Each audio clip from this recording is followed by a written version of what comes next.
They are never the same. The kingdom of Judah is never the same, because if that can happen to them, it can happen to us. And that's the message of Isaiah. The message of Isaiah is, let me just put us up there. The message of Isaiah is, don't think that this isn't going to happen to you if you don't get your act together. And soon. And soon. It's going to happen to our people, and it's going to happen in a way that's going to be very destructive. So let's go live on to Facebook now. All right. So the last thing that we read was this prophecy about, in chapter 7, about what's going to happen with the Assyrians.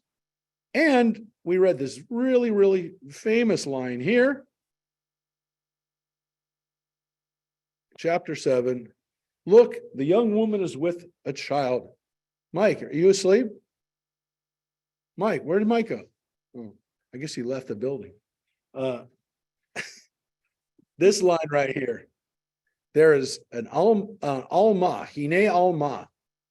She is a young woman is with child and is about to give birth to a son. Let her name him Emmanuel. Well, that line from chapter 7 is the line that we talked about, translated differently in the Christian Bible. That a virgin is with a child. And that leads to the very important Christian belief of a virgin birth. Excuse me, Mark. Yes. What does the name Emmanuel mean? God is with us. So it's going to say something to that effect right here. With us is God. I could also reverse that, because we don't speak that way in English, and say, God is with us, which is a great message, right? It's a great name. It, of course, is not Jesus's name. His name was Yeshua, Joshua. So why is none of these people's names Emmanuel? Well, it could, of course, be a nickname. It doesn't have to be his only name. Some of the kings had more than one name. And as we talked about last time, just to remind you, this kid is born, and it says the kid's going to be born soon. And what's going to happen is that the kings that are going to war with you right now, which at the time were the king of the north, of the northern kingdom, and the kingdom of Aram, those kings are going to be destroyed, and you're not going to have to worry about them anymore. Because what happened right before the northern kingdom was destroyed? They went to war against Judah. Why? Because they were under stress. The Assyrians were attacking them, and they attacked Judah. But Isaiah says, hey, bless you. Isaiah says, don't worry about it. By the time this kid gets old enough to, well, he says, reject the bad and choose good, which means, well, how long does it take for a kid to do that?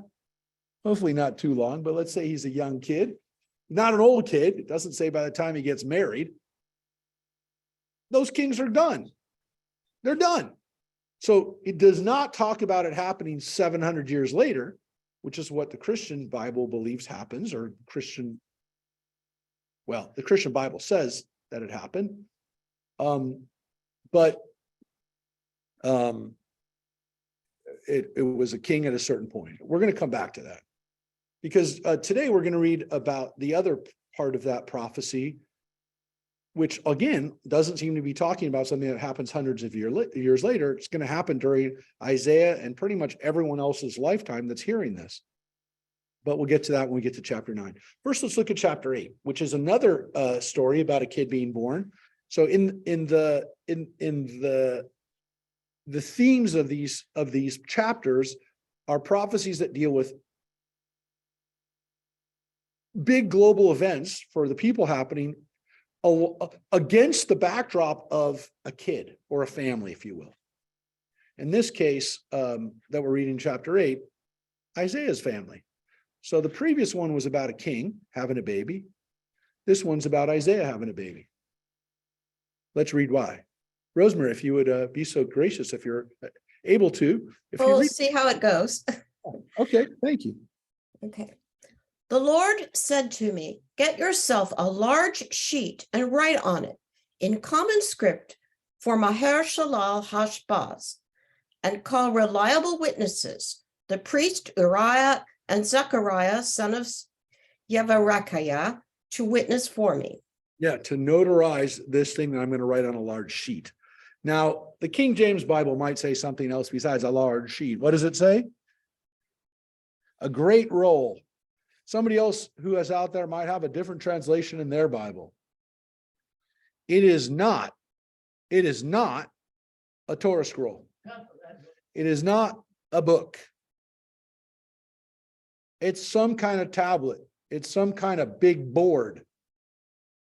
Like those boards that people walk around saying the end of the world is coming. Some kind of thing that you can see from far away and isn't on a tiny little little piece of paper. Okay, so people have different translations for it. The word here in Hebrew is gilayon, and it says gadol, a large gilayon. So you'll see different translations for this word, but it is not a scroll. Any questions, comments? Well, first of all, you got to know, what is this word? What is this long word? Maher Shalal Hashbaz. Pillage, hastens, looting, speeds, which is a very cryptic and very prophetic type oracle line. That is not good. Doesn't sound good. It doesn't exactly say what's exactly going to happen. Hey, Mark, Yes. is it possible that that's like it's just the initials that lead to something and that people added those words to the initials to The words? yeah, Yeah. like in the Haggadah. That there's acronyms? Yeah. But this seems to go along though with Judith, with words, a couple of words that, again, we get it in the book of Daniel, where we have the handwriting on the wall, which is where we get the words, the writings on the wall, comes from the book of Daniel, which is another similar cryptic oracle that goes on the wall, Mene Mene Tekel, which becomes like, oh, you better pay attention to what's happening, which is, again, bad stuff is on the way. These are kinds of those words that are getting people's attention. They're written on a board that will get seen, right? However this is written, it's in a way that people will see it. And it is very much like the kind of placard or sandwich board that someone would walk around with or put on a big street corner, which is why people do it. Because here's a biblical reference to such activity. A guy holding up a sign saying the end is near. That's going to get people's attention. But what's also interesting about this is that he actually brings people to notarize this, which is interesting because from that standpoint, it seems like it's not just an advertising or a billboard. People don't get billboards notarized, but this is being witnessed. It's being seen by people who will, the word here is adim, which is witnesses, that they're going to actually see it and understand that this is not an advertisement. This is something that you're going to know that I said this, and I'm laying it down as a prophecy. Now, if that was just it, then you'd be like, well, that doesn't help us at all. It's not. It's the beginning of this tale, if you will. Here's the rest of the tale. I was intimate with a prophetess, and she conceived and bore a son. And the Lord said to me, name him Maher Shalal Hashbaz. For before the boy learns to call father and mother, the wealth of Damascus and the spoils of Samaria and the delights of Rezin and of the son of Ramaliah shall be carried off before the king of Assyria.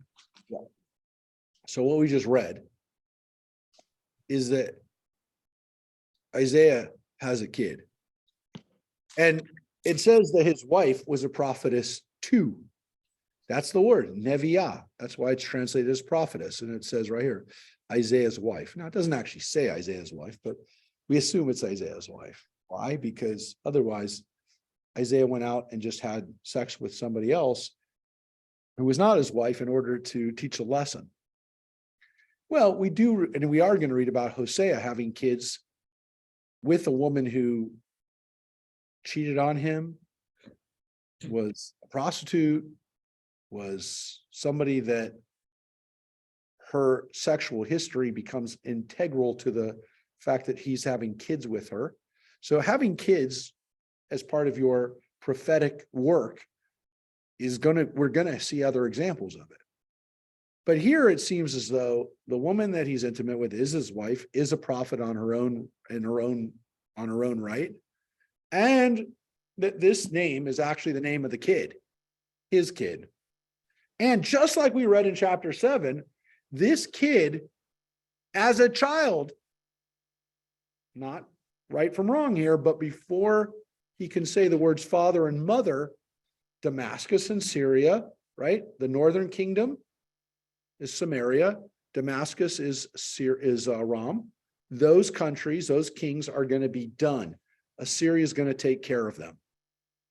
So Rezin was the king of Aram, and Remaliah is the father of Pekah, who's the last king of Samaria, of the north. So he's basically saying, also, real soon, those kingdoms are going to be destroyed by Assyria. There's your prophecy. There it goes. The next line tells you that's the prophecy. Those 4 lines, because this next line in in verse 5 starts another idea. So that's another story about a kid. In this case, it's Isaiah's kid, and it teaches us a lesson. Everybody with us? Well, here's the part of the prophecy, or part of the next prophecy.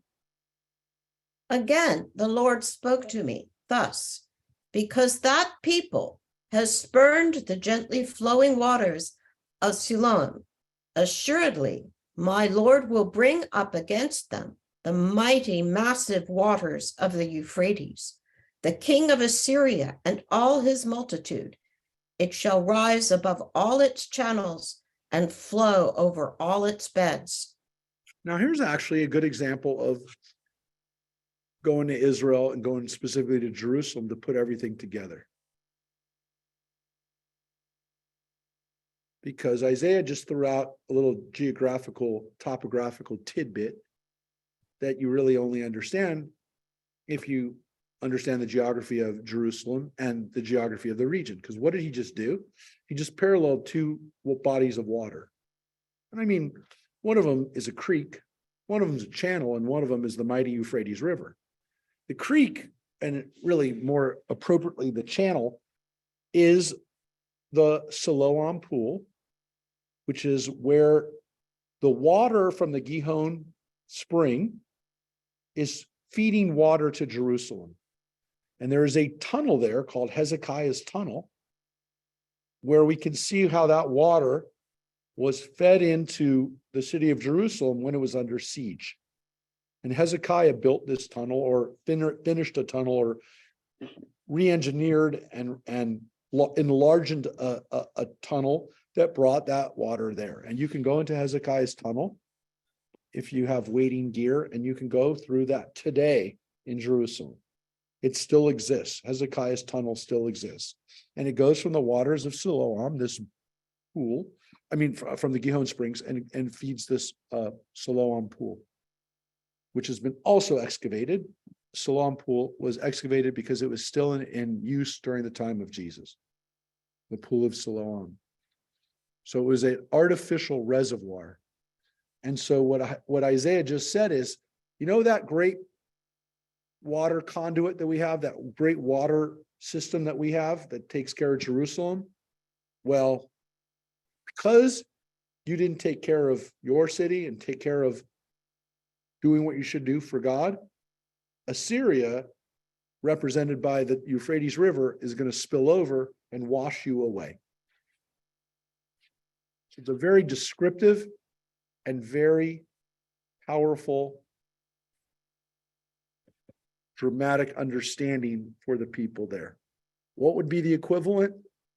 Well, it's kind of a weird equivalent, but if you said, because you didn't do what you were supposed to do, the waters of Castaic that have been feeding you and taking care of you are going to be overwhelmed by the Atlantic when, well, that's a bad example, but when Russia attacks you, then you're going to say, why did I not do what I should do and do the right thing here at home?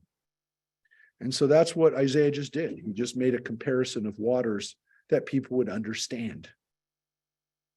So here it is. Continues. And swirls through Judah like a flash flood, reaching up to the neck. But with us is God, whose wings are spread as wide as your land is broad. Band together, O peoples, you shall be broken. Listen to this, you remotest parts of the earth. Gird yourselves, you shall be broken. Gird yourselves, you shall be broken. Hatch a plot, it shall be foiled. Agree on action, it shall not succeed, for with us is God. And that's the word, T Emmanuel. So if you don't, there should be a little note there that tells you, hey, that's where the name Emmanuel comes from. With us is God. So again, Isaiah is telling people there is hope. There is hope. Here's what he says. For this is what the Lord said to me when he took me by the hand and charged me not to walk in the path of that people. You must not call conspiracy all that that people calls conspiracy, nor revere what it reveres, nor hold it in awe. None but the Lord of hosts shall you account holy. Give reverence to him alone. Hold him alone in awe. He shall be for a sanctuary, a stone men strike against, a rock men stumble over, for the two houses of Israel, and a trap and a snare for those who dwell in Jerusalem. The masses shall trip over these and shall fall and be injured, shall be snared and be caught. Bind up the message, seal the instruction with my disciples. So I will wait for the Lord, who is hiding his face from the house of Jacob, and I will trust in him. Now, Isaiah is basically telling people, be careful of what people are saying right now. Be careful of the alliances that people are trying to come up with right now. They won't work. Now, the problem, of course, is that Isaiah is being told this by God. Isaiah has faith. What are the other people doing? The other people aren't making decisions based on just like craziness. They're looking at the situation, they're assessing the situation, and they're trying to come up with the best answer. Isaiah has a better answer, but it's not really clear to us what that answer is, other than don't pay attention to the other people who are not me. We have to assume, and we don't have to assume it, we know because Isaiah says it, that there are other prophets telling people other things at this time. So it's not just that there are people who are saying it, there are prophets who are saying it. There are prophets who are telling other people, hey, if we band together with Aram, if we band together with Israel, that somehow we'll be able to withstand Assyria. What Isaiah is essentially saying is, we kind of got to go it alone with God. I mean, not going alone, but let's rely on God alone. But that's actually a pretty scary thing to do. That's a scary solution because it's much easier to say, well, there's other people who are doing something right now. They're banding together with Egypt. They're banding together with Iran. They're banding together with other countries against Assyria. Let's do that. Judah didn't do that. And so what seems to be happening is by going it alone, they're actually going to be the only ones that survive. It's not an easy thing to do, and kind of goes against your, maybe better judgment, which is if I band together with other people, then I'll have the strength of their armies with me. If I try to go it alone, yeah, I could be destroyed. But what Judah did is essentially by holding out and letting all these other countries get overrun, they ended up being the only ones left standing. So this is it turned out to be right, but didn't necessarily make the most sense. Yeah. Yeah. Can someone else talk over there? Well, Rosemary's talking. Rosemary? About what? Okay. Okay. I think we got the sound back up so that we can play you through here, Rosemary. We've been playing you through my computer the whole time, so this is not good for people. Everyone else here. I can hear you great. They can hear you, but not as great as I can. Can we do it? Oh, maybe not. All right. So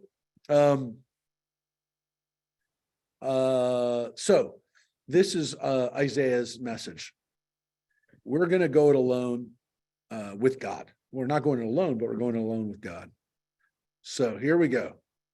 Here stand I, and the children of the Lord has given me as signs and portents in Israel from the Lord of hosts, who dwells on Mount Zion. Now, should people say to you, inquire of the ghosts and familiar spirits that chirp and moan, for a people may inquire of its divine beings, of the dead on behalf of the living, for instruction and message. Surely for one who speaks thus, there shall be no dawn. So there you have it very clearly, which is Isaiah is telling or reminding people, you're going around looking for these signs. You're using divination. You're talking to ghosts and spirits. You're doing different types of witchcraft. That's not what you're supposed to be doing. You're supposed to be relying on God for the messages, not for these spirits and these divinations. That's not what you're supposed to be doing. So you listen to God. So it's not just prophets, it's also divination, omens, spirits that people are turning to for messages. And he shall go about in it wretched and hungry. And when he is hungry, he shall rage and revolt against his king and his divine beings. He may turn his face upward, or he may look below, but behold, distress and darkness with no daybreak, straightness and gloom with no dawn. For if there were to be any break of day for that land which is in straits, only the former king would have brought abasement to the land of Zebulun and the land of Naphtali, while the later one would have brought honor to the way of the sea, the other side of the Jordan, and Galilee of the nations. That's obscure. Yeah, well, he's calling out the northern kingdom by using these different names for places in the north. Of course, it's interesting, this last one, which we were just in, Galil HaGoyim, the Galilee of the nations, which you can see.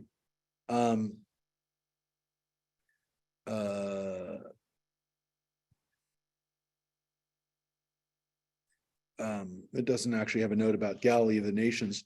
Some people have pointed out that it seems to imply that the Galilee is a mixed area.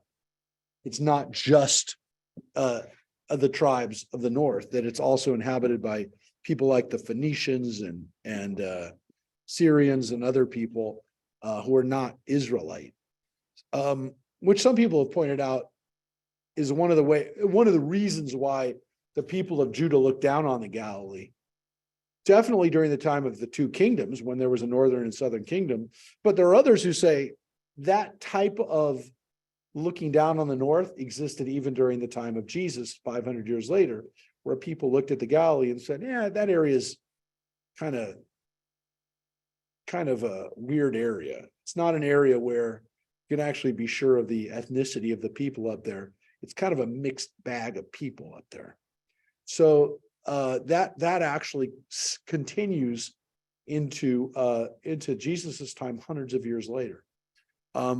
Again, Galilee is eventually part of the kingdom of Judea.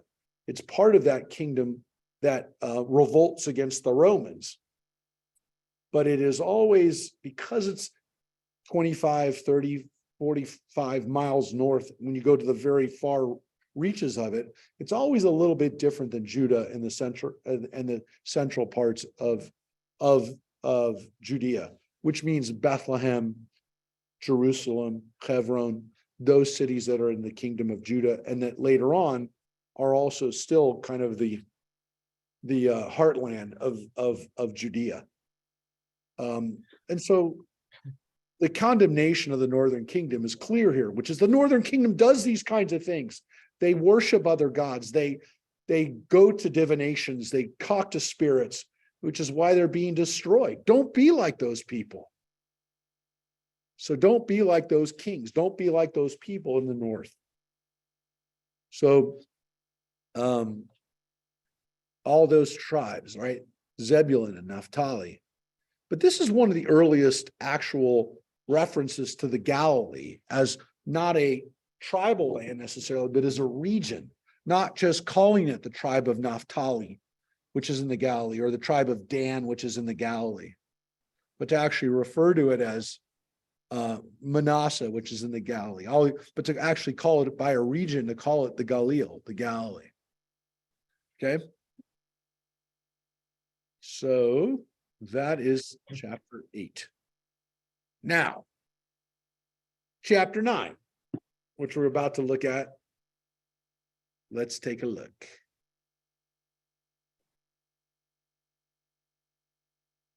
Here we go. The people that walked in darkness have seen a brilliant light. On those who dwelt in a land of gloom, light has dawned. You have magnified that nation, have given it great joy. They have rejoiced before you as they rejoice at reaping time, as they exult. Oh, people were. I can't. Scroll, No, please. Mike, we can see this. Sorry. I can't. Okay. As they exult when dividing spoil, for the yoke that they bore and the stick on their back, the rod of their taskmaster, you have broken, as on the day of Midian. Okay, pause right there. We're doing one quick thing to try to get the sound on in here. Are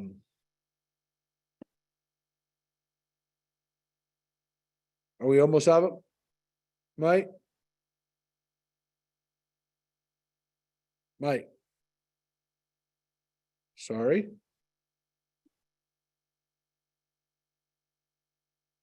Mike? Oh, yeah, sorry. Mike is talking to the other Mike to try to get our sound on in here. Mike, it's okay.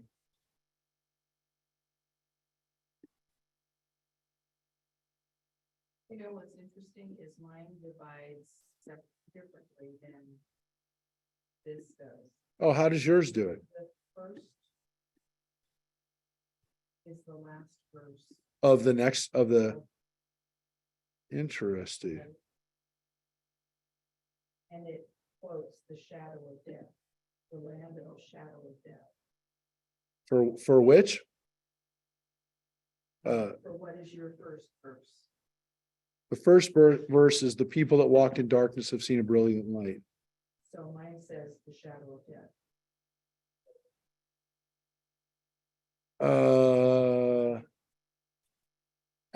People that walk in the darkness. But the bright light could be walking into the shadow of death, right?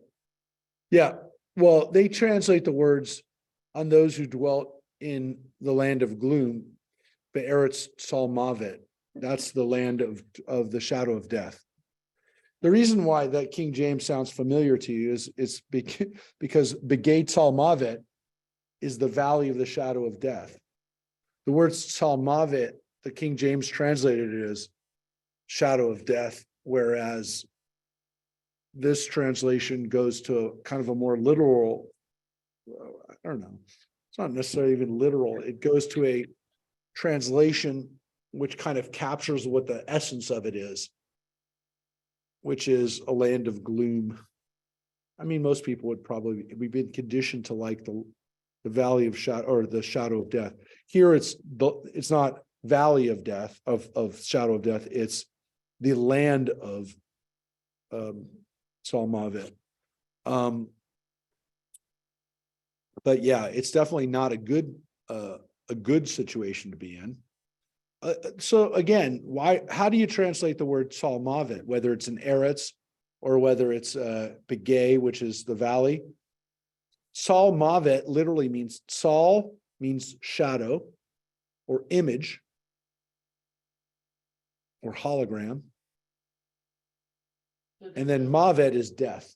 Parallel to the 23rd Psalm. Yeah, it's the same language, it's the same word. Salmavet is what we're saying. So how you translate the word Salmavet is in the shadow of death, in the shade of death, in the image of death, with death over you. Yeah, land of gloom probably doesn't convey the death part here at all.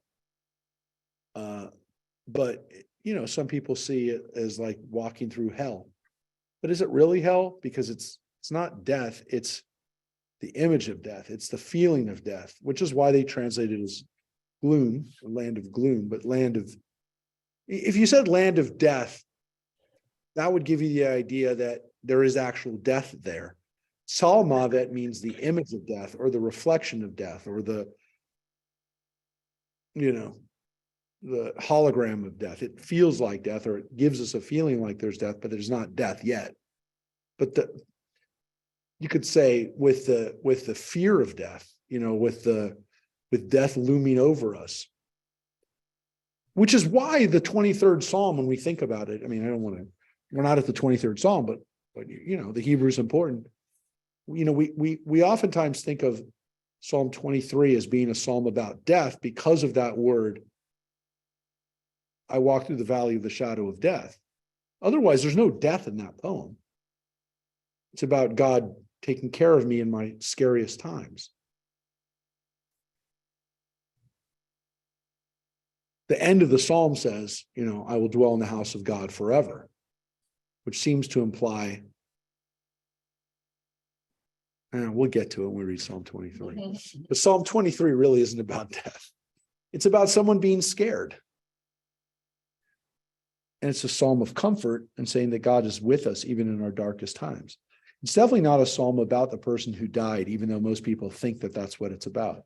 It's about people who are left behind, not being scared.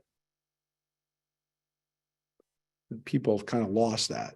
Anyways, but so we'll get to that when we read Psalm 23. We'll probably spend a whole day just looking at Psalm 23 when we get to that psalm. But anyways, Salmavet is the words that are used here. And it's again paralleled in this psalm and contrasted with, again, being in war or being with the fear of battle, but instead you're going to walk in light, or you're going to be not in darkness, not in fear, but you are going to see light. You think it's bad now, but it's going to be better, which again is kind of Psalm 23. But this is for the whole people. People, an a group. It's the nation, right? All right. So this is not just one person. This is everybody. I see light in the land of gloom today. Good. That's good. Now, the reference back here is talking about the war against Midian during the time of Judges, during the time of Gideon. Gideon's battle against the Midianites, where the Israelites were outnumbered, but yet defeated Midian. So it's recalling something earlier on in the Bible, in the book of Judges, which we've read in the past. Story of Gideon fighting the Midianites.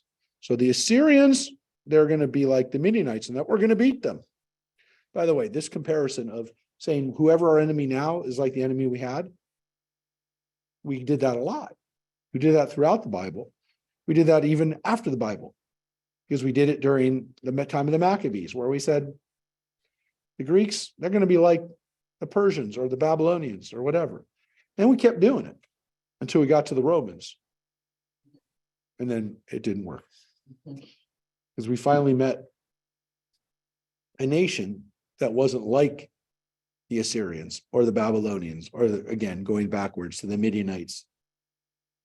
This was not a nation that we could defeat militarily. So that was the problem with the Romans. We talked about that a lot when we were in Israel and looked at the devastation that lasted 2,000 years. The Jews couldn't come back home after that war for 2,000 years. All right, here we go. Truly, all the boots put on to stamp with, and all the garments donned in infamy have been fed to the flames, devoured by fire. For a child has been born to us, a son has been given us, and authority has settled on his shoulders. He has been named the mighty God is planning grace, the eternal Father, a peaceable ruler. Yeah. Let's just pause there for a second. Let's pause right there for a second. Just for a little moment. Mary's smiling. Why? Why are we smiling right now? Marcia, why is that such a famous line? Jesus. Yeah, for a child has been born to us. Yeah, this is part of the liturgy for Christmas, along with another text that we just read. I repeated it for you so it would be fresh in your mind. Chapter 7. For a young woman / virgin is with a child, and his name will be Emmanuel. That's chapter 7, and this is chapter 9. Now, these lines are really, really, really important for Christians. Some of us last week were at this church. This is the Church of the Annunciation in Nazareth, of all places. It's one of the more important Christian sites. It's a church that's managed and taken care of by the Catholic Church. It's a church where, according to tradition, Mary is told she's going to have a baby. And guess what's on this line right here, Peter? Over here it says, child will be named, and it's in Latin. And over here, the other line from chapter 9, those two lines are put right on the front of the church. Now, there's not a lot to see for Christians in Nazareth, because Jesus was raised there, but there's not a lot of other sites that people could have. What they do have is this site where Mary is told she's going to have a baby. And so on the outside of the church, and this church was recently rebuilt and beautiful, more modern architecture now too, is the fact that these lines are so integral for the birth narrative of Jesus.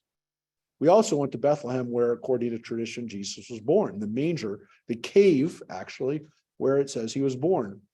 That church is more ancient, is not as modern as this church. Neither site we can know for sure was actually the site. Yeah, just do it real quick. Thank you. Yeah. Mike's going to try one more thing. Yeah. Talk a bit about, I have not heard that Catholics had a part in all this. Well, the Catholic Church maintains, as the biggest, most powerful church in the world, maintains these sites, right? And we're going to restart just real quick. We're going to restart the screen. That's why it just went down. Don't worry, we're still here. So all over Israel? And where for some reason, I never thought about Catholics being involved in any of this. So the Catholic Church maintains these sites because they have for a long time, and they're the most powerful church, and they have essentially inherited these sites and made it through centuries of Islamic rule, and are now making through the last decades of Jewish control over these sites. And so they continue to maintain these sites. So these are important for people of Christian tradition. And so the Catholic Church maintains them. But these two lines are so important for Christians because these lines, the Christians, the early church believed that those lines applied to Jesus. Now, we're going to read, as soon as we have the text back up, which we will in a second, you'll be able to see how this line continues. But before we go there, let's just look at the line, right? Let's just look at the verse. The child has been born to us. A son has been given to us. Now, what's really important about that, before we talk about the Jesus references, I'm only saying it because these lines are real important to Christians. According to this, the child's. Oh. Okay, Mike.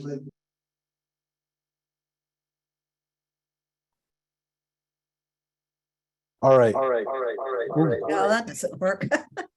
No, it doesn't. I got sound. Now it does. You can hear me okay? That's better. Yeah, we can hear you perfectly. Okay, so Mike did it. Mike got it done. Thank you. Yay, Mike. Mike. So it's actually a little too loud in here. But Mike got our sound back on in here. So yeah. So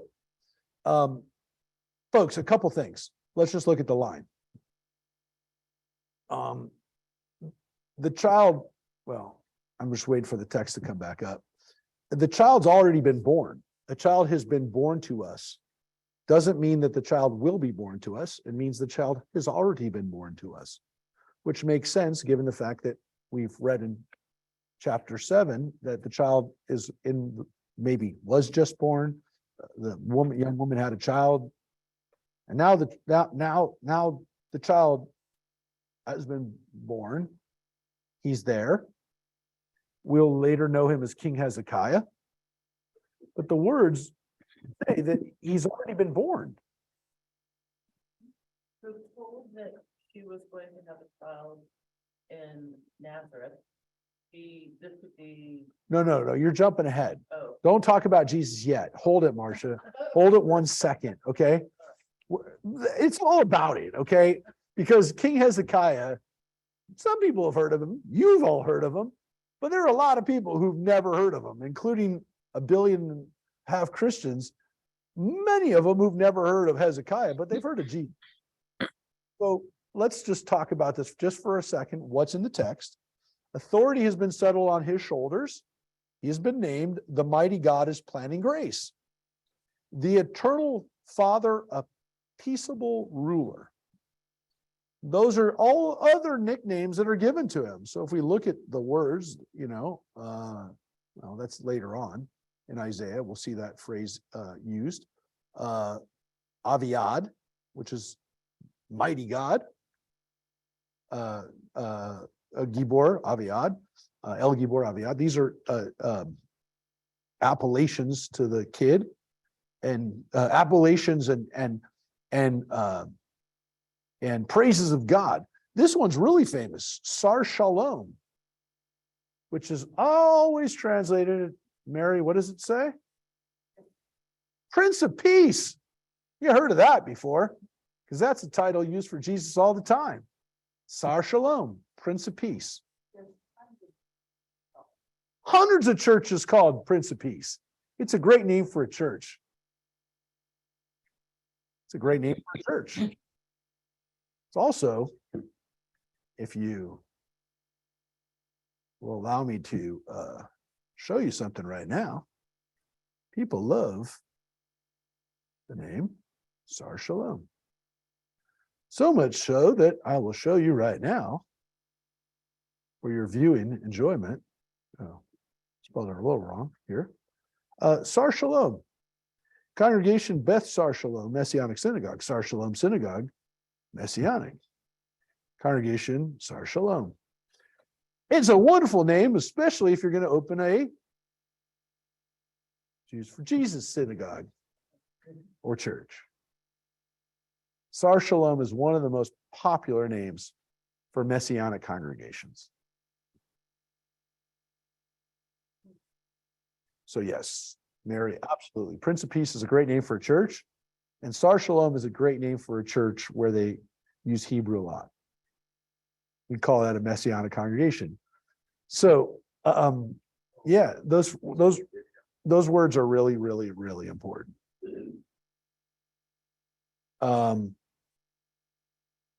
That's not the end of in the text though, because here's what it says. In token of abundant authority and of peace without limit upon David's throne and kingdom, that it may be firmly established in justice and in equity now and evermore, the zeal of the Lord of hosts shall bring this to pass. Mike, can you turn down just a tad in here?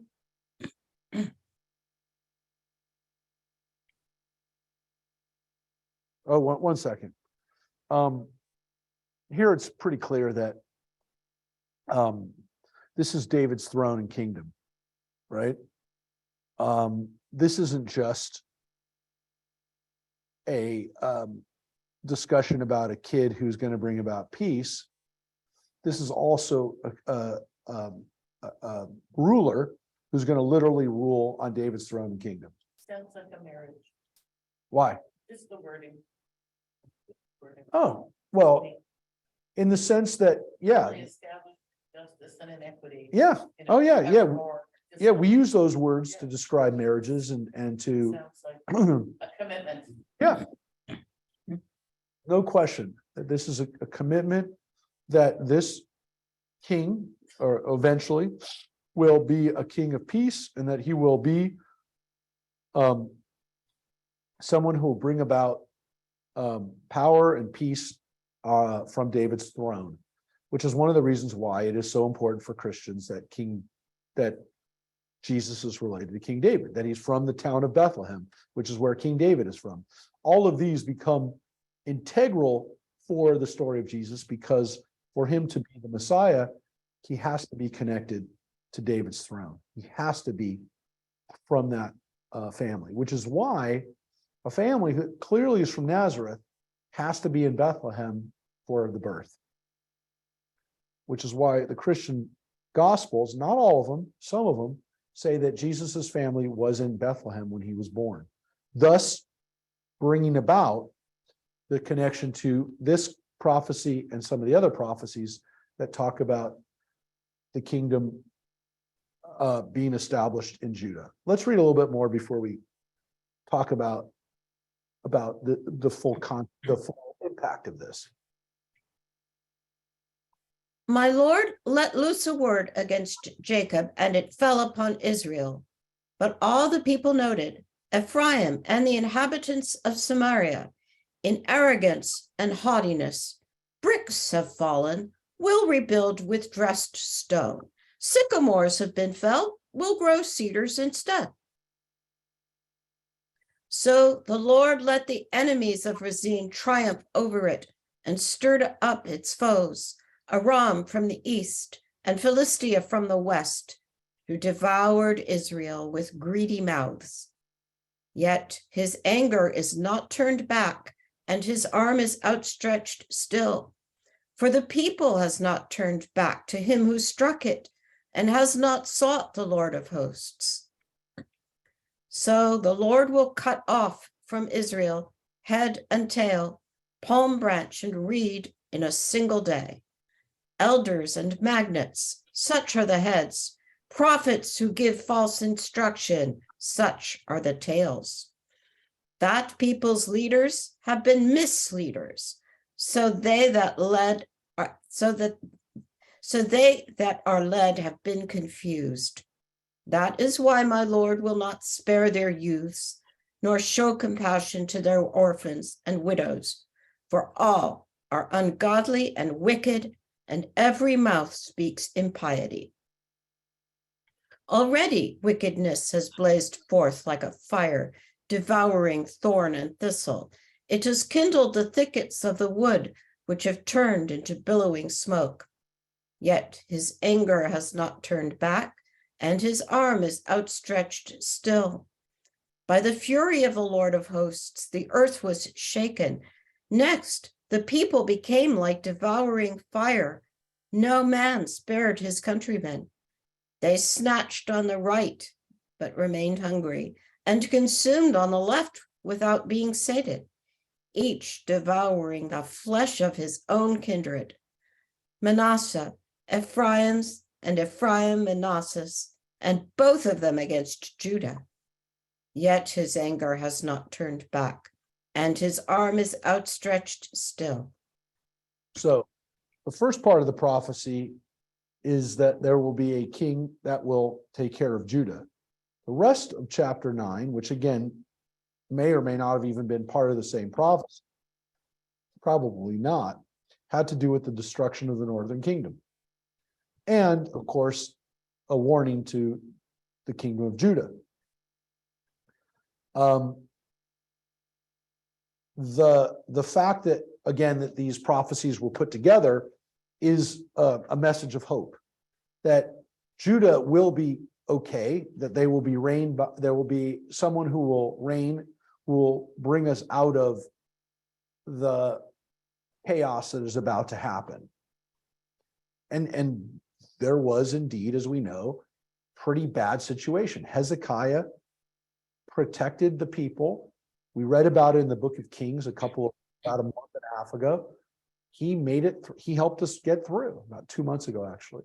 He helped us get through the Assyrian occupation and the Assyrian destruction of the north. We saw the Battle of Lachish. We saw it. Remember, we showed you the pictures of the people of Judah who were captured by the Assyrians, who were murdered and put on stakes by the Assyrians. This was a terrible time. But here we have a prophecy that it's going to be okay, that Hezekiah is going to remain in power and he's going to get us through this. So Hezekiah did all this.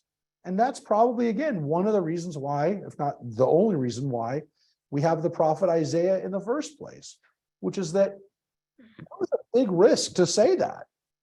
Isaiah put himself out there by saying that Hezekiah was going to be okay. Now,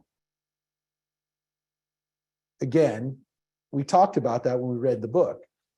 Now, to get back to this issue of Jesus and to get to Marcia's questions and points about this, look, let's first say this. This prophecy, this text, these events happened about 700 BCE, 700 years before Jesus. During Jesus's time, there were Jews who felt that Jesus was the fulfillment of this prophecy. Now you'll say to yourself, but wait, Rabbi, you just said that Hezekiah was the fulfillment of this prophecy. How could Jesus also be the fulfillment of this prophecy? Well, that's where it gets a little tricky. We sometimes will say, if I say a prophecy, if I say something, I mean it in one context and at one point.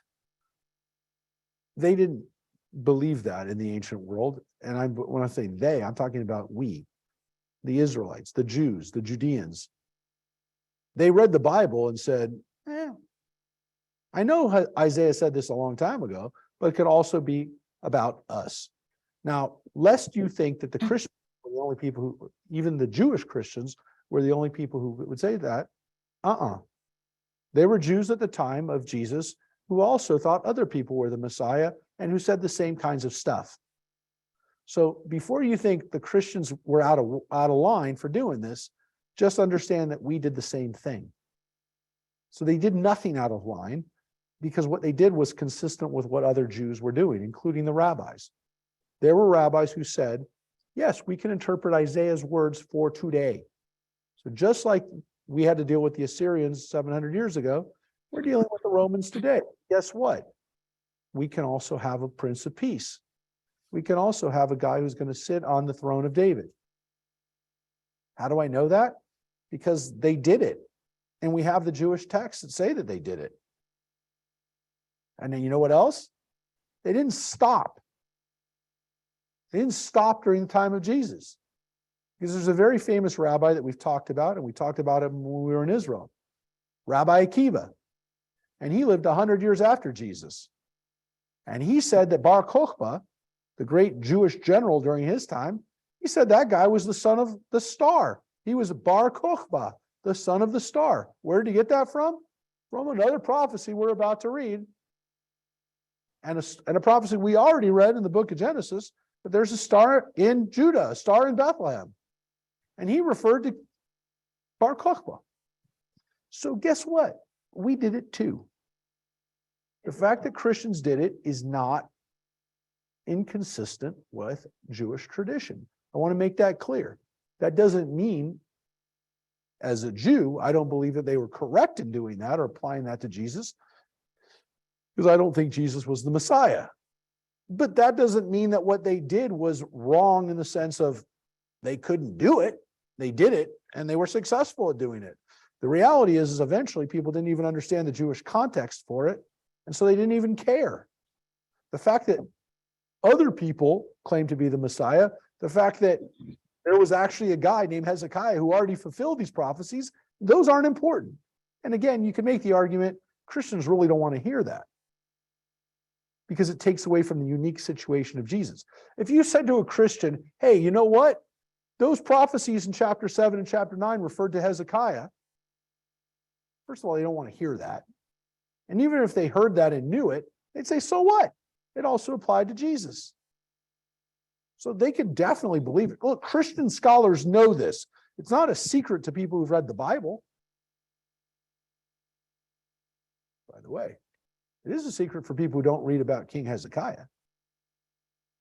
And so one of the ways that the church manipulated this, and talk about the Catholic Church, one of the ways that the Catholic Church manipulated this is if you don't teach about King Hezekiah, nobody knows that the prophecy applied already.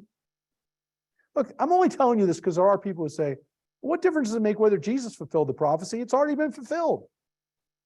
There are people who'd say that. I'm not one who'd say that, by the way. I'm not saying that. I'm saying there are people who would say that. And bless you. And that's one of the reasons why people don't talk about it.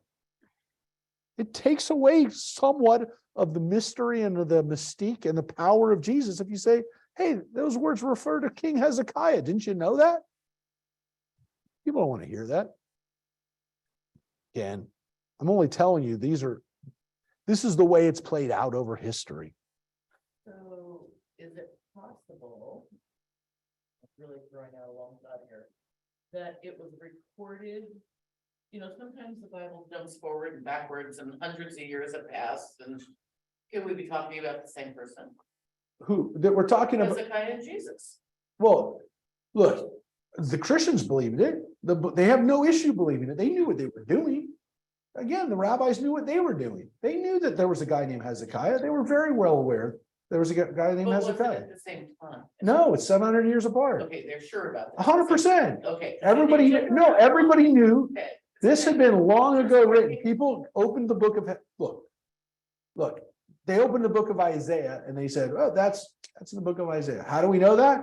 By the way, Marcia, just so you know, we know that they knew it, not just we're imagining that they knew it or that I'm telling you that.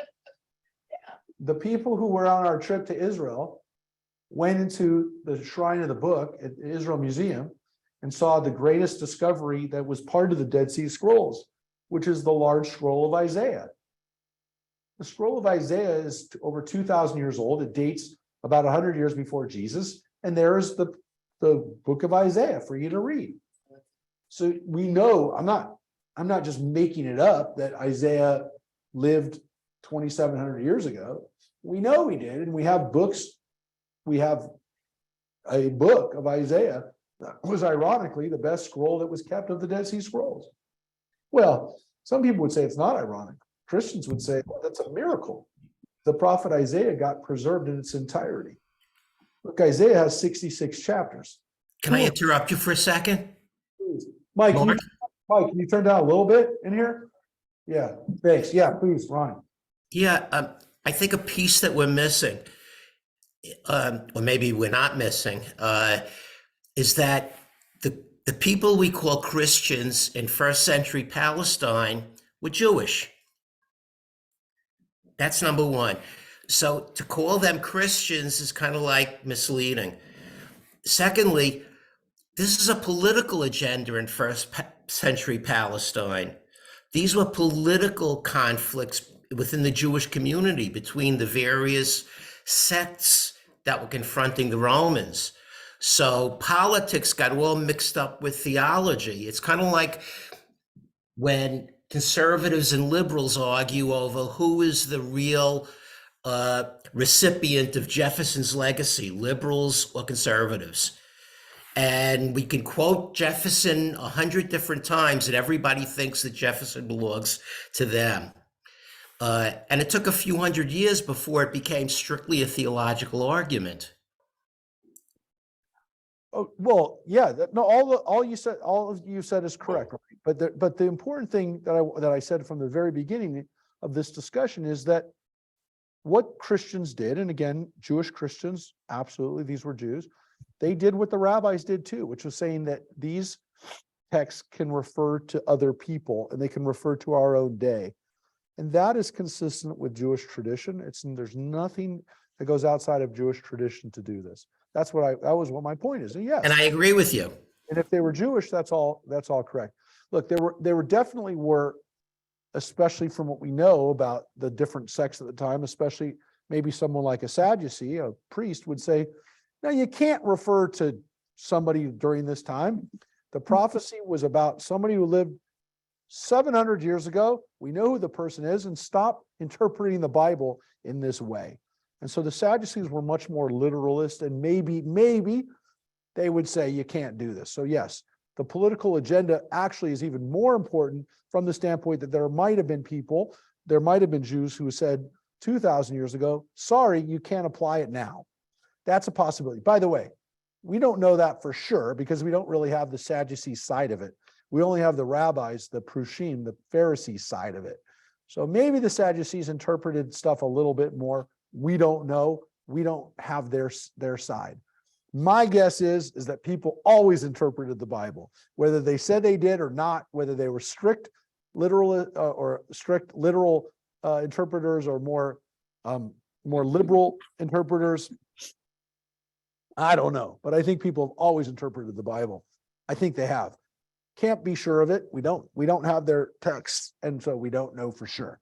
But there are continuous, as you said, there are people who do that today politically in America. And I would say, again, people who read the Constitution in a literal way, and also people who are more liberal in their interpretation and say we have to follow the spirit of it, not necessarily just the letter of the law. And then there's also people who do that within the Jewish community when it comes to Jewish tradition and Jewish law. Do we interpret this literally, or do we say, hey, maybe there's other ways to interpret this that are more liberal? Today, again, we can get into arguments about whether people have a liberal or a literal or a conservative interpretation of texts. But yeah, this continues to go on. And what we're left with here is we're definitely left with the legacy of the fact that Christians interpret this in a certain way. We're able to make sense of it.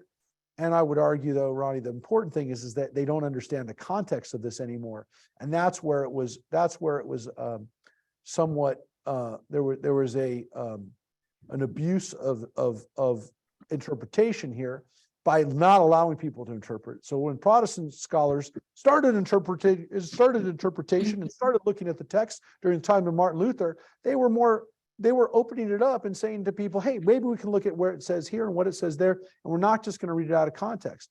But the Catholic Church was able to, for centuries, basically pick and choose and tell people what's in the Bible without giving them full access to the Bible, because most people didn't speak Latin. And I got news for you. They didn't have a chance to read it. And they didn't have a chance to have access to it. And that's one of the things that the Protestants did, is they started translating the Bible into every language and making sure that people could actually read it and even have the ability to interpret it literally, more strict readings or more liberal interpretations of it, which continue in the churches today. So I would say that's the bigger issue, which is there actually were people who took away the ability to do that. And I'm just telling you something. If you go to the Church of Nazareth like we did, and all you see are the words that they want you to see, then you don't get the full context. And again, the rabbis did it too. They took words out of context, but generally speaking, they assumed that you would read other things too. And that you might think, hey, I can interpret the Bible, I can take something out of context and I can give it new meaning, but I understand that it's only one reading of it. And that's one of the things that Judaism said, is that that's a reading of it and that's a reading of it. Hillel could read it one way and his opponent Shammai can read it another way. And they're both the living word of God. And that's one of the things that Judaism maybe complicated things, but also gave us the ability to say, hey, you can read things out of context, but also understand that that may not be the only reading. And again, let's also make sure that people have access to the full text. Marcia, yeah. Confused what you and Lonnie both said about Christian Jews in the first century. That these original Christians were all Jewish. So they were born into. They were born Jewish. Yes, they were born Jewish, and they were reading the text through Jewish eyes. They understood it in a different way, which is why when Christians say to me now, well, how do you think they read it? I think they read it as Jews. And I think that was what Ronnie's point is. And the point, I mean, the important point is that these early Christians viewed themselves as Jews. They didn't view themselves as a separate religion or a separate people. They were like, there were Pharisaic Jews, there were Sadducee Jews, there were Zealot Jews, there were all kinds of Jews. And these people were fully Jewish. And that's how they saw themselves. Become a separate group? Yeah, pen themselves into Christianity. Well, when But not until after Bar Kokhba. what? That they became, Christians became a completely separate group of people, distinct from Jews around the time of Bar Kokhba. They didn't support that revolution, and they became alienated from the Jewish community. So that's one of the ways that we define That's it. 100 years later. So they yeah, but that's in the terms of history, that's fairly soon. It did not take long. So as Ronnie said, they did not support the Bar Kokhba revolt. That's usually when we say that they're a separate group. They no longer saw themselves as part of the Jewish people in the sense that they no longer wanted to fight together with other Jews. But there's another point to this that I want to make, which is that Ronnie's correct. That's usually the departure point. That's where we say, well, they're not Jewish anymore. They haven't tied themselves to the destiny of the Jewish people anymore. But there's another important part of that, which is that the reason that they did that is that their group by then was also primarily Gentile. And once they become Gentile, there's no longer that same cultural and national affiliation. And so this problem of Christianity becoming now not a majority Jewish faith, but a majority Gentile faith, this is another part of this. So yes, the Bar Kokhba revolt was an obvious point, but this is also now a faith that's not really based on the necessity to be part of the Jewish people. And you see those stresses happen almost immediately after Jesus' death, where some of his followers are already starting to deviate. We have a very famous scene where, again, Paul was the leader of that faction. Again, Paul, according to what we know, never met Jesus during his lifetime. He had Jesus appear to him on the road to Damascus. But again, that's Paul's version of it. But we also have the issue that even Peter, who knew Jesus very well, maybe knew Jesus the best, also gets permission during his lifetime to start eating treif, to start eating non-kosher animals. And these breaks happen almost again immediately after Jesus' life on earth. However you want to understand that. So that's why chapters 7 and 9 are so important. Read within the Jewish lens, they make a lot of sense. Read out of context, they begin to take on a life of their own. Look, they're only powerful to some extent because they're in Isaiah. But of course, eventually have legs of their own. I mean, the words, "a child is born to us," people don't even know that it comes from Isaiah. And it only makes sense because it comes from Isaiah. So think about that for a second. Roll that around in your head for a second. The words are only there because they're from Isaiah, and people don't even know what it means that they're from Isaiah. All right, chapter 10, chapter the 10. Hoi, we get back to that hoi, which is sometimes translated as ha, or as oi. But it is definitely a statement of paying attention. Let's pay attention. Hoi. Those who write out evil writs and compose iniquitous documents to subvert the cause of the poor, to rob of their rights the needy of my people, that widows may be their spoil and fatherless children their booty? What will you do on the day of punishment when the calamity comes from afar? To whom will you flee for help? And how will you save your carcasses from collapsing under fellow prisoners, from falling beneath the slain? Yet his anger has not turned back, and his arm is outstretched still. Yeah, those first four lines, pretty scary. Pretty scary. Nah, Assyria, rod of my anger, in whose hand as a staff is my fury. I send him against an ungodly nation. I charge him against a people that provokes me, to take its spoil and to seize its booty and to make it a thing trampled like the mire of the streets. But he has evil plans. His mind harbors evil designs, for he means to destroy, to wipe out nations, not a few.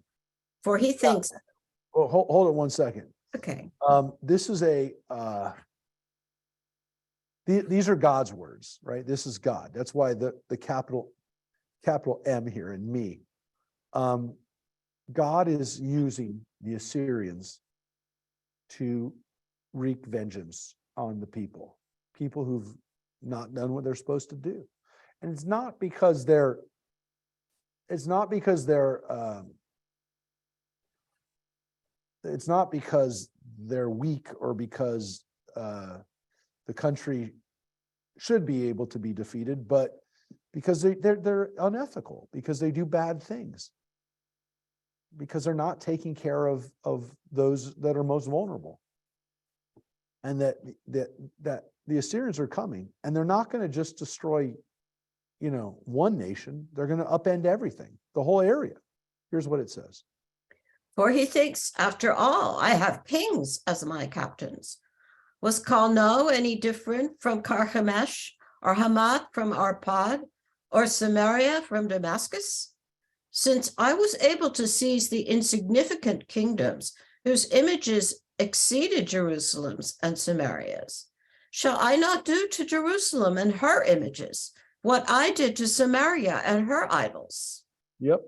And so here, all these other countries that the Assyrians destroyed on their way into Israel, into the north, he's going through these capitals, right? So these are listed capitals, places in Aram, in Syria, places in the north. Damascus, we still know where Damascus is. It's the capital of modern Syria. Samaria was the capital of the northern kingdom, right? That was the kingdom of Israel. And it says that he destroyed all of them, right? And of course, here is another issue, which is not just the ethics of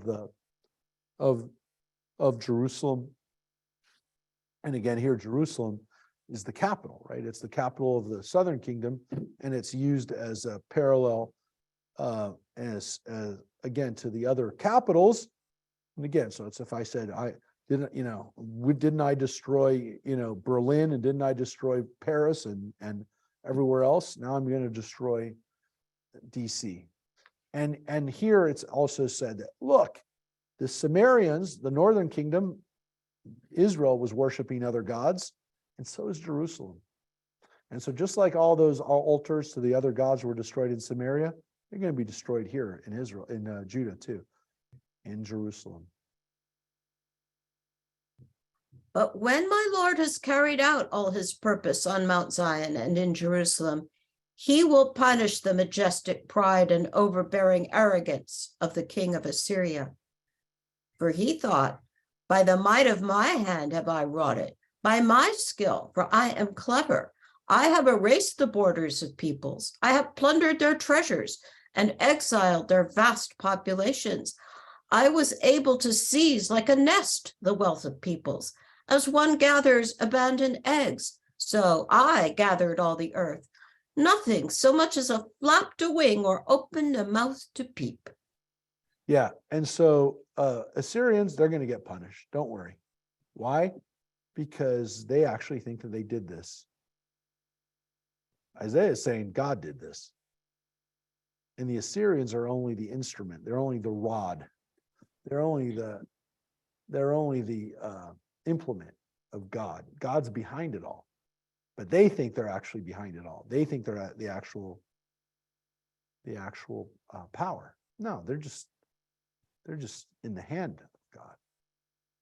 And you'll see this way it's beautifully, poetically laid out here in Isaiah.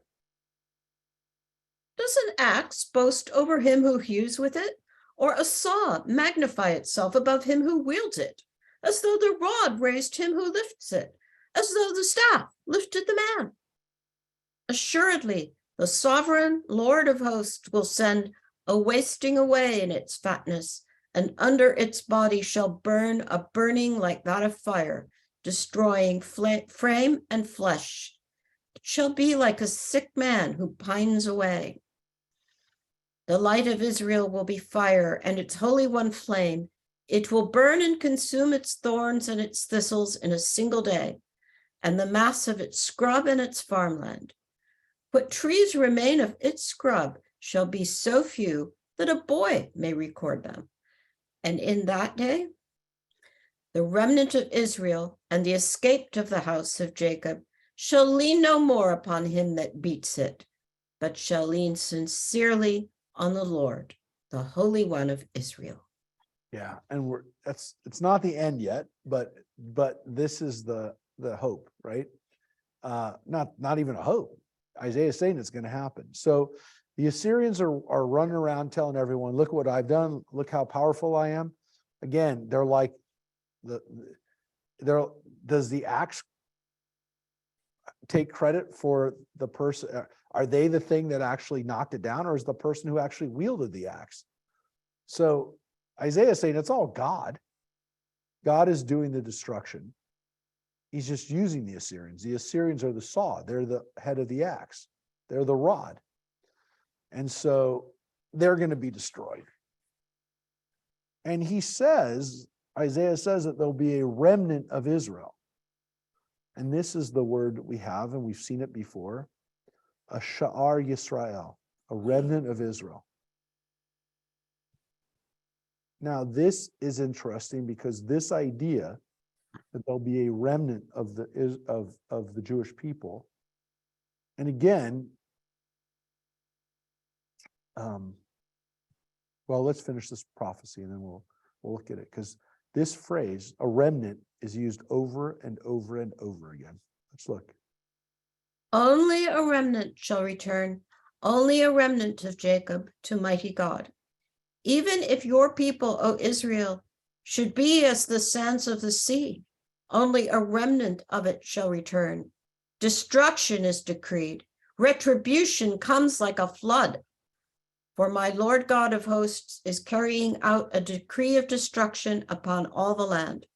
Assuredly, thus said my Lord God of hosts, O my people that dwells in Zion, have no fear of Assyria, who beats you with a rod and wields his staff over you as did the Egyptians. For very soon my wrath will have spent itself, and my anger that was bent on wasting them. The Lord of hosts will brandish a scourge over him as when he beat Midian at the rock of Oreb, and will wield his staff as he did over the Egyptians by the sea. And in that day his burden shall drop from your back, and his yoke from your neck. The yoke shall be destroyed because of fatness. He advanced upon Aiath. He had proceeded to Migron. At Michmas he deposited his baggage. They made the crossing. Geba is to be our night quarters. Ramah was alarmed. Gibeah of Saul took to flight. Give a shrill cry, O Bath Galim. Hearken, Laishah. Take up the cry, Anatot. Madmena ran away. The dwellers of Gebim sought refuge. This same day at Nob he shall stand and wave his hand. O mount of fair Zion, O hill of Jerusalem, lo, the sovereign Lord of hosts will hew off the tree crowns with an axe. The tall ones shall be felled, the lofty ones cut down. The thickets of the forest shall be hacked away with iron, and the Lebanon trees shall fall in their majesty. Yeah. Now, that is not a good place for it to end. chapter 11 is not where the chapter should end. But this whole text here, which talks about the fact that only some of the people will survive, is a scary prophecy. Now, again, it's hopeful in the sense that we will survive. That all these places that are being attacked by Assyria right now, right? All these places that we were reading about, Anatot, and all these places here, Ramah, Gibeah of Saul, Laish, all these places are being attacked right now by the Assyrians. Don't give up hope, because eventually the Assyrians will be destroyed. Now, it's a scary idea because it says there's not going to be many of us left. Now, of course, you're already thinking to yourself, well, that's been played out throughout Jewish history. Obviously, the most obvious, the most tragic being the Holocaust. The fact that only a small remnant survived the Holocaust from Europe. Only a small remnant came to Israel in 1948. The few 100,000 survivors of the Holocaust that made their way through the British blockades and eventually, again, the DP camps in Europe to make it to Israel. That's the obvious one. That's where you say, oh yeah, that came true again. Yeah, that did come true in the 1940s. It's one of the things we saw on our trip to Israel. You don't have to go to Israel to see it, but you see it. Some of those people are still with us, and some of those people have passed lately. Talked about Eddie Hirsch's mom, Mina, who was part of that remnant of Israel, right? The 10% of the Jews of Poland who survived, the 90%, her entire family that, was wiped out. That's true. But of course, it was true before the Holocaust, folks. I've mentioned this before. The first synagogue that was established in the United States about 400 years ago was called Sha'arit Yisrael, the remnant of Israel. Those people 400 years ago, primarily Sephardic Jews, who had seen their home of Spain and Portugal, those Jewish communities be destroyed just about 100 years before. They saw themselves as a remnant too, as a sha'ar. So Jews have seen themselves as a remnant of a bigger community that was destroyed for a long time. And it goes all the way back to this point, 2,700 years ago, where we saw ourselves, according to Isaiah, this is just a fraction of the people are going to survive.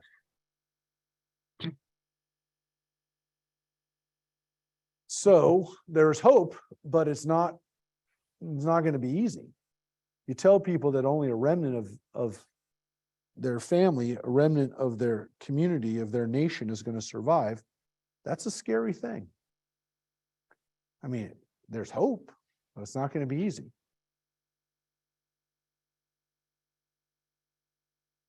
Let's take a look then at the continuation of this prophecy, because it's not really a good place to end.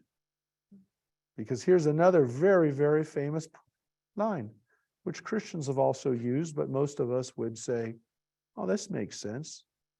Here's the line. But a shoot shall grow out of the stump of Jesse, a twig shall sprout from his stalk. Yeah, what's the translation? You've got, Mary, in your Bible. And there shall come forth a rod out of the stem of Jesse, and a branch shall grow out of it. Yeah. This idea that there's only a tree stump left, but that there is still life there. Something out of this destruction will survive. There is still life there in that stump of Jesse. And so the Jewish people have felt that they were that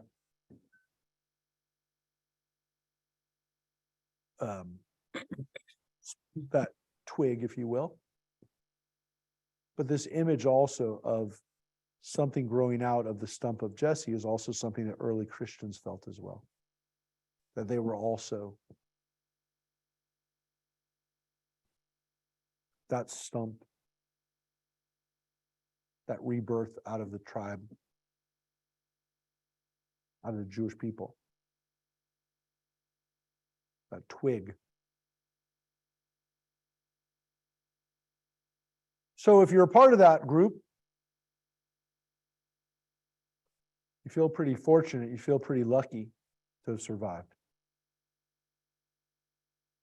But the destruction is there.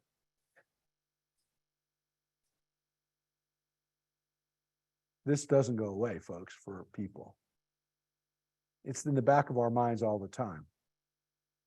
And there'll be some type of apocalypse. And that only some of us will remain. I don't know. One of the hottest shows on TV right now is called The Last of Us. It has nothing to do necessarily with this text or with religion for that matter, but it does get to a primal human feeling that only some of us will survive. That I would argue is part of human consciousness from the very beginning. Maybe back to the flood stories. Maybe back to the early human beings that, again, could be wiped out by floods or by climate change or whatever it was. And then only some people would survive. Fraction would survive. It's part of our consciousness, I think, as humans, but definitely part of our consciousness as Jews. So what's left? What's left? Here we go. The Spirit of the Lord shall alight upon him, a spirit of wisdom and insight, a spirit of counsel and valor, a spirit of devotion and reverence for the Lord. Yeah, this ruach.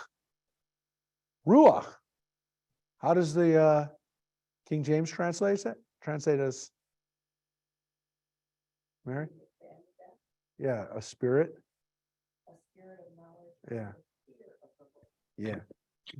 So the ruach is left. Ruach Adonai, ruach Chokhmah, ruach Bina, all of these ideas of the Spirit being able to come to someone who will lead us. He shall sense the truth by his reverence for the Lord. He shall not judge by what his eyes behold, nor decide by what his ears perceive. Thus he shall judge the poor with equity, and decide with justice for the lowly of the land. He shall strike down a land with the rod of his mouth, and slay the wicked with the breath of his lips.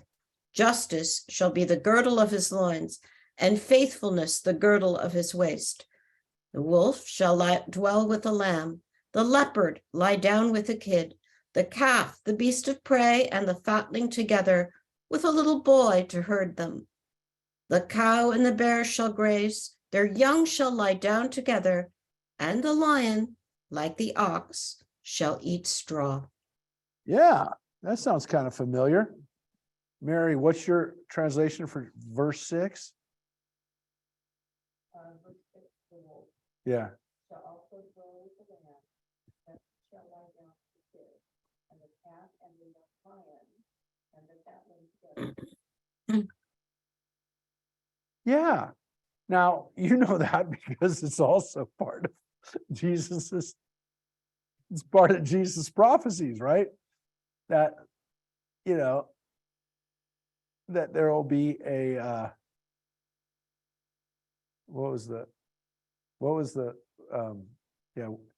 the famous line is that Woody Allen said, the lion will lay down with the lamb, but the lamb will be very nervous. But Yeah, the line in Hebrew definitely seems to be lead them or herd them is definitely a interesting translation, which is that these animals, obviously, that don't normally lay down together, one's a predator, one's prey, that they are able to that there's going to be a time when there'll be peace. And of course, it seems to also imply that eventually everybody's going to be vegetarian. They're not going to eat each other. They're not going to prey upon each other. But there also, of course, is that this idea that a child, a little boy, will lead them, will herd them, will take care of them. So it all seems to be going back to this boy, to this child that we read about earlier. This king, this one who will be king, this prince. Here's what it says. A babe shall play over a viper's hole, and an infant pass his hand over an adder's den. In all of my sacred mount, nothing evil or vile shall be done, for the land shall be filled with devotion to the Lord as water covers the sea. In that day, the stock of Jesse that has remained standing shall become a standard to peoples. Nations shall seek his counsel, and his abode shall be honored. In that day, my Lord will apply his hand again to redeeming the other part of his people from Assyria, as also from Egypt, Patros, Nubia, Elam, Shinar, Hamat, and the coastlands. He will hold up a signal to the nations and assemble the banished of Israel and gather the dispersed of Judah from the four corners of the earth. Yeah, and what it means, of course, is that wherever the remnants live, they will eventually be brought back. They will yika bates. They will be gathered together from the Arba Konfot Haaretz. They will be brought together from the four corners of the earth. Now, what's interesting about this, of course, is that this happened in modern Israel, that people were brought back together. And again, it doesn't just say that people from Judah who are going to get exiled, but also the tribe of Israel. They'll also be brought back. They'll be brought back together. And why are they going to be brought back together? Well, because all of these countries, all these other nations are actually going to be looking to us for answers. So if there are Jews that are living in those places, of course they're going to be able to come back, because whoever is left from Judah, the people that are left, are going to become leaders to the whole world. So of course these countries are going to let their peoples that are Jewish come home, because they're going to look to us for leadership.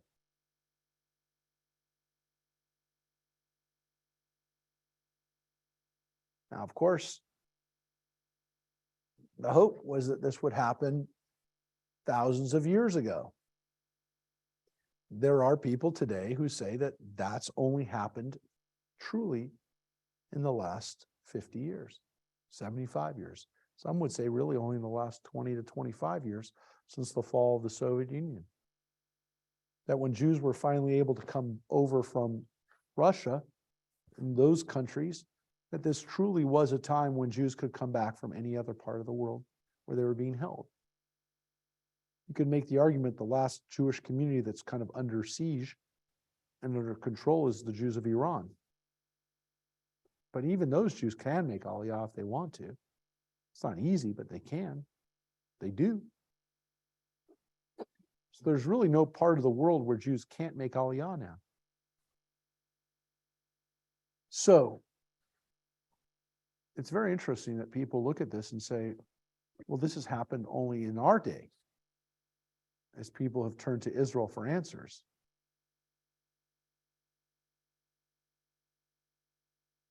Then Ephraim's envy shall cease, and Judah's harassment shall end. Ephraim shall not envy Judah, and Judah shall not harass Ephraim. They shall pounce on the back of Philistia to the west, and together plunder the peoples of the east. Edom and Moab shall be subject to them, and the children of Ammon shall obey them. Yeah, so it's not all peaceful because these other countries that are bothering us all around us normally, the Philistines, the Edomites, the Moabites, the Ammonites, they're all going to be subject to us again. All those countries on the Jordanian side will stop bothering us. And of course, Ephraim and Judah will now get along. Judah and Israel will once again find common cause. The Lord will dry up the tongue of the Egyptian sea. He will raise his hand over the Euphrates with the might of his wind and break it into 7 wadis so that it can be trodden dry shod. Thus shall there be a highway for the other part of his people out of Assyria, such as there was for Israel when it left the land of Egypt. Wow. So the people who were taken into captivity by the Assyrians will be able to come back. Why? Well, there won't be necessarily a parting of like the Sea of Reeds, but God is going to do something else. He's going to destroy the Euphrates River so that it becomes like little creeks, 7 little creeks instead of one big river, and the people will be able to get out. So this idea that somehow the Euphrates River stops us from being able to be reunited is part of the Jewish legends of where these tribes are that can't get to us, which is that there's a river that separates us from those tribes. So there's a place where they exist still, which was part of Jewish legend for thousands of years. Let's read one more very, very brief section, section 12. In that day you shall say, I give thanks to you, O Lord. Although you were wroth with me, your wrath is turned back, and you comfort me. Behold the God who gives me triumph. I am confident, unafraid, for Yah, the Lord, is my strength and might, and he has been my deliverance. Joyfully shall you draw water from the fountains of triumph, and you shall say on that day, praise the Lord, proclaim his name, make his deeds known among the peoples, declare that his name is exalted. Him the Lord, for he has done gloriously. Let this be made known in all the world. Oh, shout for joy, you who dwell in Zion, for great in your midst is the Holy One of Israel. Beautiful. Yep. And so chapter 12 is a very short hymn of praise. Some people actually say there's 2 hymns here, two of them, which is this one, verses 1 and 2. And some people say that the other one starts here. Chapter 3 kind of being kind of an interesting interlude between 4 through 6, which is another praise, which starts with, and you shall say on that day, praise the Lord, proclaim his name.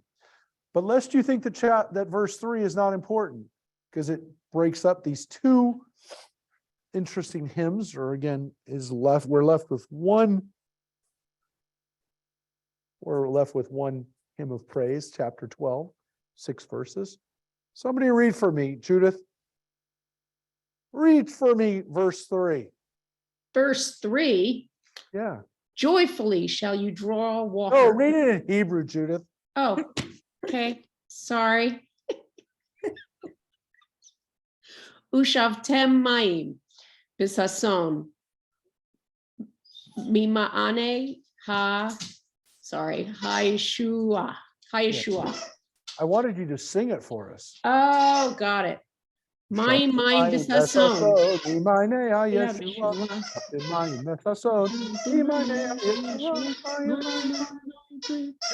b'sason. People have been dancing to that for 1,000 years. Yeah, verse 3 popped in there. Oh, no, didn't just pop in there. That's a beautiful line. Joyfully you shall draw water from the fountains of triumph. And when Israel was being rebuilt and Jewish music was being rebuilt and being resung and being recontextualized, the people on the kibbutzim who were bringing water to their country, who were establishing irrigation ditches and trying to bring water to their fields, they sang these songs and they danced to these songs, to these words. And they made Israeli dances to these words. Joyfully you shall draw water from the fountains of triumph. It's a beautiful line. So again, it kind of breaks up these 2 quotes But it was definitely a powerful line for the early Chalutzim, the early pioneers in Israel, who literally saw themselves as bringing about the hope and the life to Israel, which was not easy work. It was hard work, and for the people who did it, it was backbreaking labor, and it was very hard to do. And they did it under the guns and under the shelling of the Syrians and from the Lebanese border, but they didn't stop, and they brought water forth. And now Israel has desalination plants all up and down the Mediterranean bringing water, and they don't even have to think about it anymore. So I love these words. Everyone should love these words. This is about drawing water, and of course, not just drawing water, but drawing hope. So thank you, Rosemary, for helping us read Thank you. Isaiah today and helping us again have the waters of triumph. Next week will be virtual. I will be out of town, but we're doing class. So you need to be here because we're going to be reading chapter 13, which are the pronouncements of Isaiah against the nations around him. And what does he do? He leaves a bunch of texts against all these other countries around Israel. And that is the theme of what we're going to read, which is Isaiah's got pronouncements against you. That's actually what we're going to be reading next week. And again, this section of Isaiah, some people say is kind of has a different feel to it, has a different kind of theme to it, which is, again, to those countries who've been taking advantage of us over the last few years, you're not going to get away with it. So the Assyrians, the Philistines, the people of Moab, you got stuff coming to you. So those pronouncements in the next part of Isaiah are real important. So again, thank you everybody for joining us today and for being part of our return from the land of Israel, where again we got to see where Isaiah was what Isaiah was talking about when he was talking about, and we actually read these words together, not those words, but we read some of the words from Isaiah and from the prophet Micah together with Christians and Jews. And when we get to those lines, they take on greater power when you've had a chance to actually live them and again think about what they mean today. Thank you, everybody, and we will see you next week online. Thank you. Thank you. Wednesday night for Leviticus. Goodbye. I will. Yeah, it's going to snow. Not here, not in the room. Bye, everybody. Take care. Goodbye. Bye-bye.